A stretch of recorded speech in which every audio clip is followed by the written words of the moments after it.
It's okay. You let me know when you're ready. Good to go. Thank you. Okay. Elina, that was a good fight back in the first set, but then pretty much business from there on. Your thoughts on your performance? Yeah, it was tricky today at the beginning, but yeah, I'm very proud of myself. I could find my way, and yeah, I was after was feeling much better on the court, even though it was not easy. But yeah, I'm very happy with the way I came back into the match and finished it in 2 sets. All right, questions? Yeah. Congratulations on the win. I just wanted to ask about the message on the camera lens. I think you wrote "Spirit of Ukraine." I just wanted to get your thoughts on, why today, why that message, and yeah.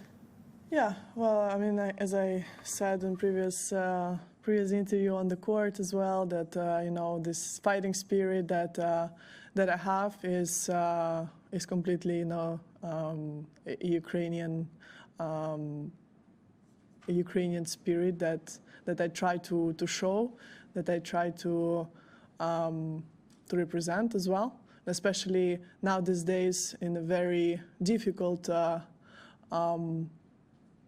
days for Ukraine. It's almost been 3 years that the war is ongoing, so of course it's on a daily basis a very heavy rucksack that all Ukrainians have on their backs. So for sure, for me, to find a way to win matches, to find a way to bring a little light, a little win for Ukrainian people is something that I feel I am responsible of, and to bring the fight is the least I can do. I was going to say, do you feel that sense of, responsibility to remind people that there's still a war going on? Yeah, for sure. I mean, as an athlete, as one of the top athletes of Ukraine, I feel like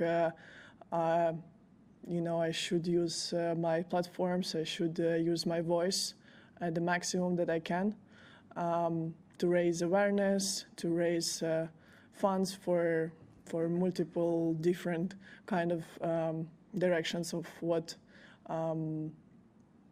our Ukrainian people are in need.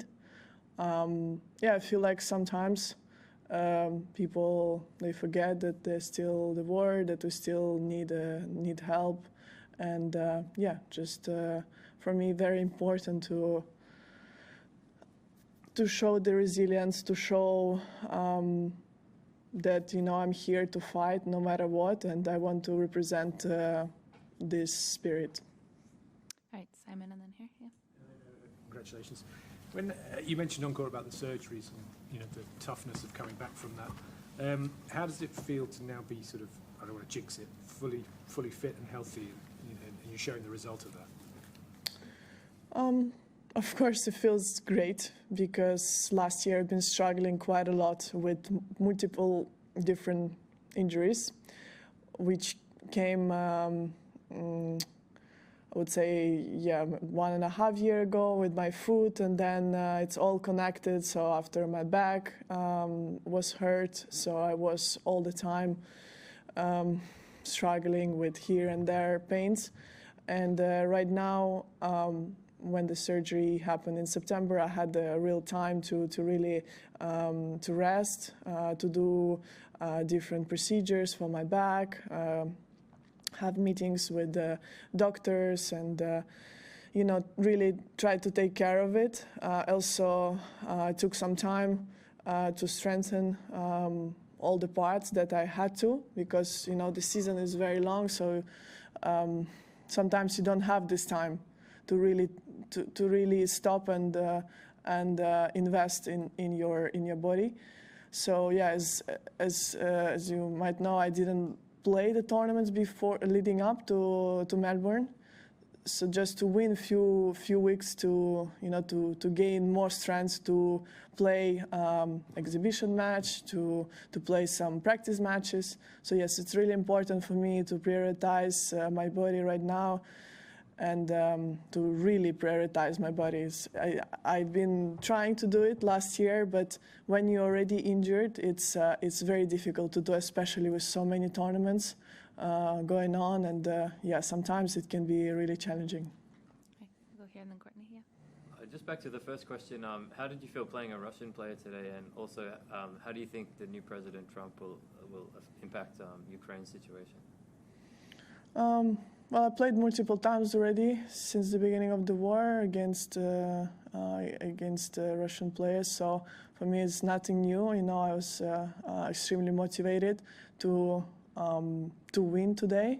That people in Ukraine wake up to good news, and I'm very happy that I made it happen.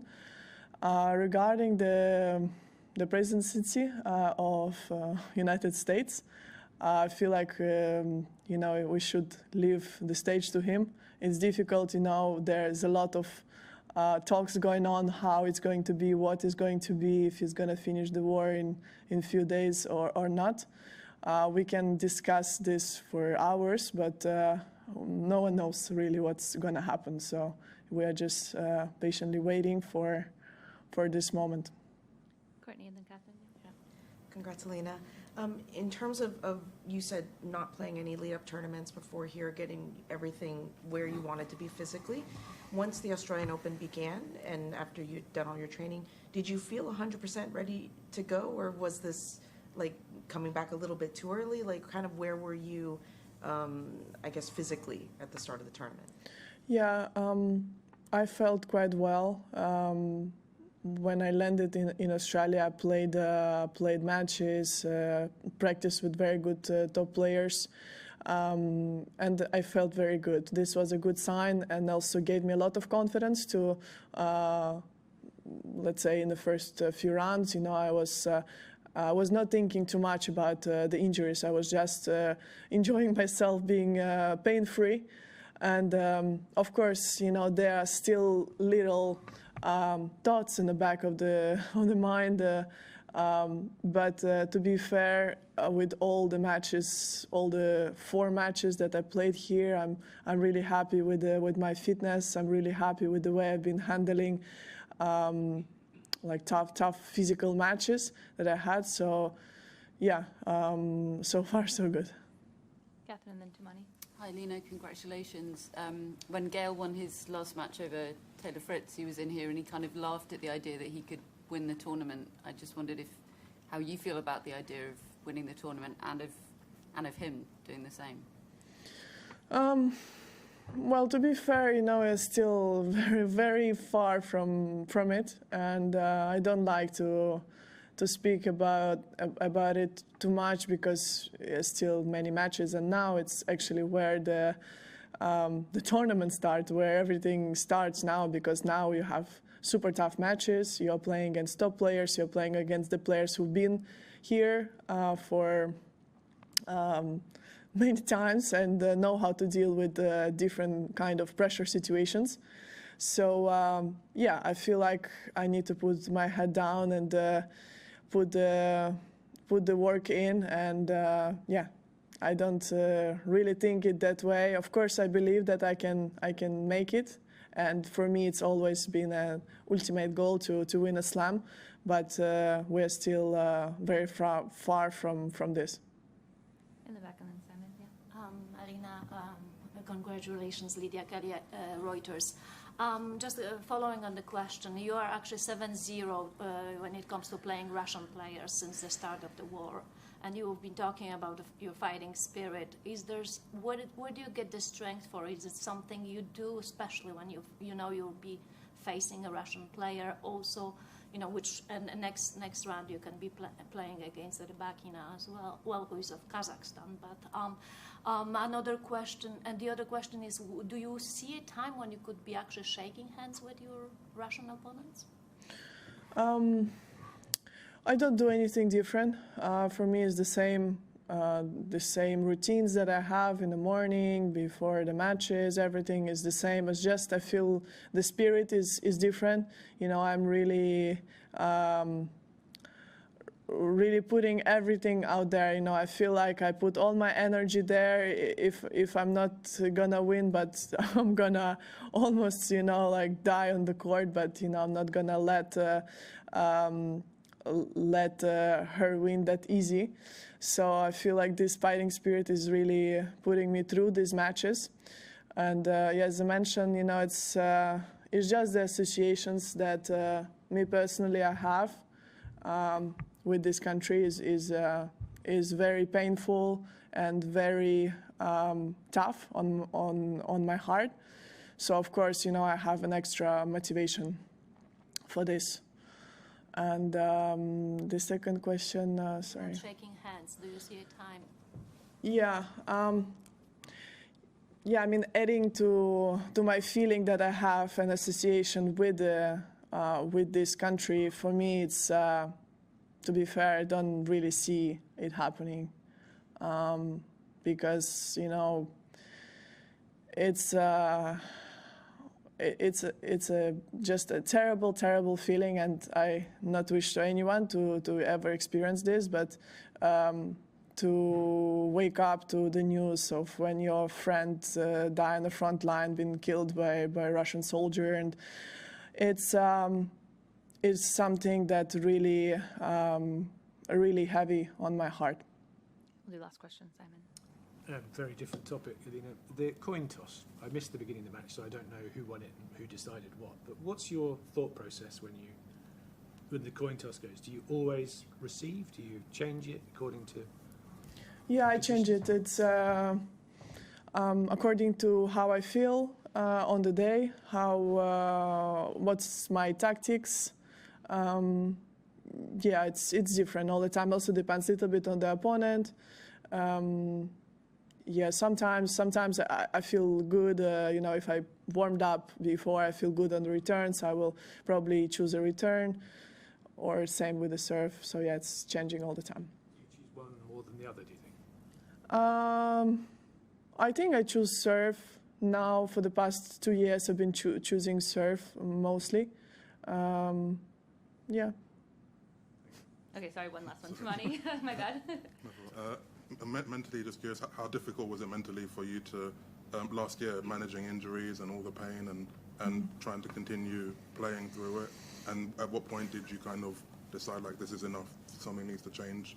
And also, were you kind of nervous before your first surgery? Yeah, I was. It was already too much. I should have stopped earlier last year. I waited too long. I wanted to play more matches. I injured again a little bit more my foot in Monterrey. So yeah, my first 2 rounds were really, really crazy in the US Open. To be fair, I don't even know how I won them. The first match, I had so much pain, I couldn't walk the next day, so I didn't practice at all.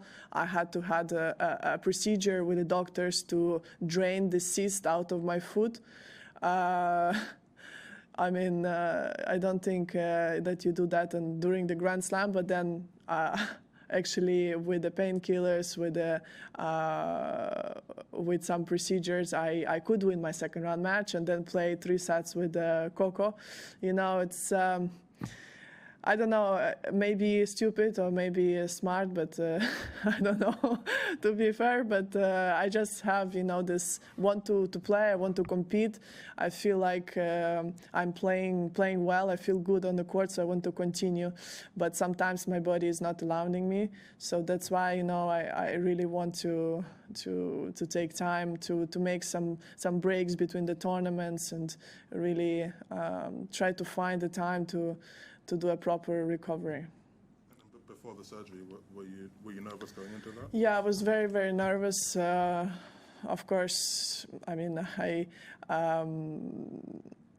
after giving birth, you would think that everything is fine, but actually to have a general anesthesia is something like scares you for the first time, because you don't know what to expect and you don't know how it's going to be.